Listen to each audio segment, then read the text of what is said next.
Hi, ఏం చేస్తున్నావు పండు? రాఖీ కడుతున్నావా మా మిల్కీ గాడికి? నాకు ఇద్దరు ఆడపిల్లలండి, అందుకని వీడు మాత్రం మగపిల్లడు మా మిల్కీ గాడు. అందుకే ఈ ఇయర్ ఫస్ట్ మిల్కీ గాడికి రాఖీ కడుతున్నారు మా పిల్లలు. ఇదిగోండి, ఇప్పుడే పెద్ద పాప కట్టేసింది. సో చిన్న పాప మాత్రం రెడీగా ఉంది. ఏ Milky, come come come. Chocolate చూపించిందండి అనవచ్చా? చూపిస్తే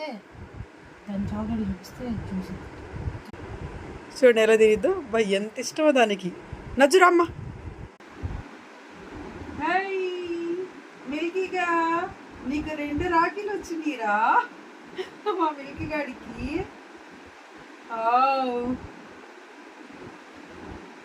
2 రాఖీలు. ఇదేమో పెద్దది, పెద్ద పాప. ఇదేమో చిన్నది, చిన్న పాప అన్నమాట. దాని చాక్లెట్ చూడండి చెప్పు.